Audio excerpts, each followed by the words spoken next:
Update na tayo guys.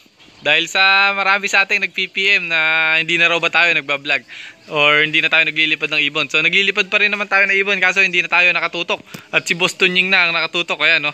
Siya na ang nag-aalaga ng mga ibon nga natin at sinasabi lang natin yung mga dapat niyang gawin. So ayan yung mga ano natin, no? Manukan, kalapatihan. Ayan kung napapansin nyo. May tatlo akong nililipad saka isa si Sir Hanshen dito. So yun sa akin tatlo nandito, dalawang naka MacArthur saka naka club ring lang yung isa. So tatlo yung nililipad nga natin simula training hanggang sa ngayon 130 kilometers na. Kompleto pa rin naman kahit papano naalagaan ni Boss Tunying ng maganda yung mga ibon nga natin. So papakita ko lang sa inyo yung update at nag-aabang nga kami ngayon. Miyerkules, araw ng Miyerkules, nag-load nga kami ng Martes. Nakalimutan ko kung saan lugar Basta nasa 27 to 127 to 130 kilometers na. So papakita ko lang sa inyo yung ginawa kong update sa loob ng loft ko. At hindi na tayo maglilipad na masyado marami. Bukod sa darating na norte natin na to ngayon, medyo marami tayo isinalang. Susubukan natin, titingnan natin kung masiyang na mas marami. So tatlo lang ngayon kasi yung pang south nga natin. At papakita ko sa inyo yung update natin sa loob ng loft habang nag-aabang tayo sa tatlo. So, yan na nga yung bagong update natin sa loft. Yan. Kung napapansin nyo, nilagyan ko ng double cage. So, okay naman yung luwang, ano? So, pasintabi sa mga kumakain. Medyo madumi ng konti yung loft nga natin. At yung iba kasing dumi nila, hindi masyadong lumulusot. Yan. So, may tungtungan ng dalawa dito sa gilid. Tapos, merong pugad sa taas. So nandiyan kasi yung dalawa nating panlaro. Saka nandito isa, pinarisa natin ng pang summer. So isinama ko na kasi ngayong summer, pagyari kasi ng karera natin ngayong south, summer na susunod. So may dalawa tayong summer na ililipad din. Ayan. So alam nyo naman, simula yung mga nanonood sa atin simula umpisa hanggang huli, alam nila na padalawa-dalawa, patatlo-tatlo lang tayo maglipad. So minsan nga isa lang, pero umaabot naman ng dulo. So hindi sa pagmamayabang, yung kalapati kasi natin talagang nilalaban tayo umuwi kahit na hanggang dulo, ano. May naabangan tayo, hindi katulad nung iba na training pa lang nauubos na. So tayo okay naman yung pag-handle ni Boss Tunying kahit na may sakit yung ibang, halimbawa pag uwi ng mga kalapati nga natin, may sakit, nasasabi kagad at nagagawang kagad natin ng paraan. So hindi na lumalala at nahihirapan yung kalapati. Pagka kasi lumala at nahihirapan yung kalapati, pag na-recover nga natin, medyo malayo na yung training. So kailangan talaga kada uwi ng kalapati, mapapansin mo kung may sakit na kagad siya para magagawan mo na ng paraan. Kasi pagka tumagal pa ng mga ilang araw, mahirap mag-recover ng kalapating may sakit. Doon tayo malulugi kasi mga 3 hanggang 4 na hagis, mababaktawan sila. So hindi naman natin sila pwedeng paliparin or pakawalan habang nire-recover. So masyadong hihina yung katawan nila, mapabalik man natin yung katawan nila na mapabilog natin ng maganda.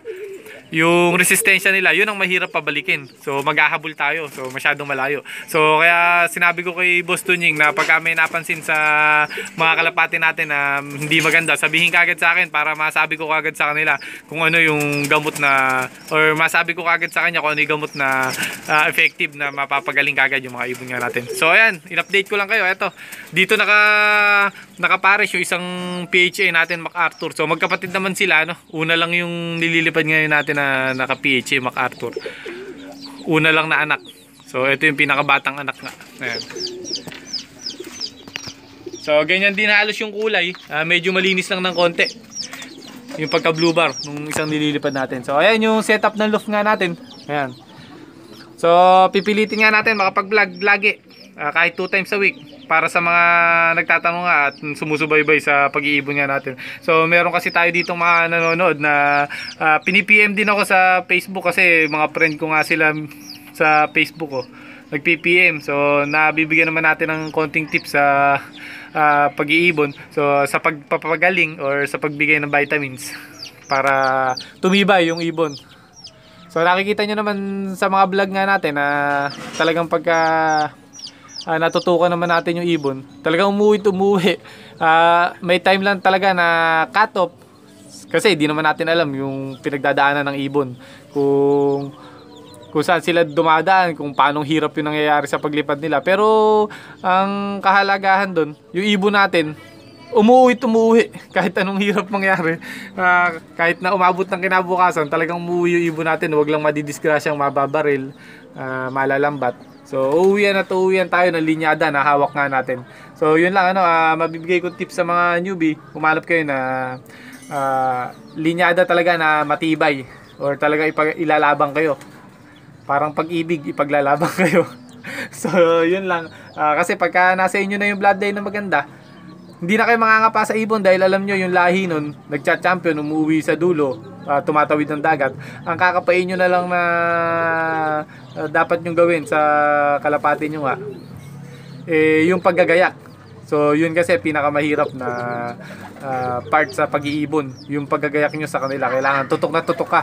So yun nga, hanggang dito lang muna magbibigay kong tips sa inyo. Ayan, kung mapapansin nyo, ayan, ganda ng setup natin ngayon sa Loof. Talagang mabibigyan natin sila ng motivation para umuwi ng mabilis at umuwi sa oras, kasi binigyan natin ng kapares yung mga panlipad nga natin. So ayan, yung mga susunod na tips ko sa inyo, abangan nyo na lang. Paiksi-iksi lang tayo mag video ngayon. Sa ngayon, ingat kayo guys, God bless. So ito, inaasahan ko rin to na maganda maging lipad. Ayan. So ito, magkapatid sa nanay. Magkaiba ng tatay. Ay, magkapatid pala sa tatay. Magkaiba ng nanay.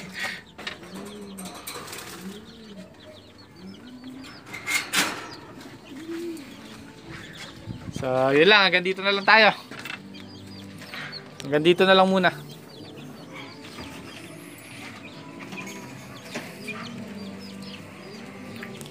Ingat kayo guys. God bless ulit. Good luck sa lahat ng may karera ngayong season na to.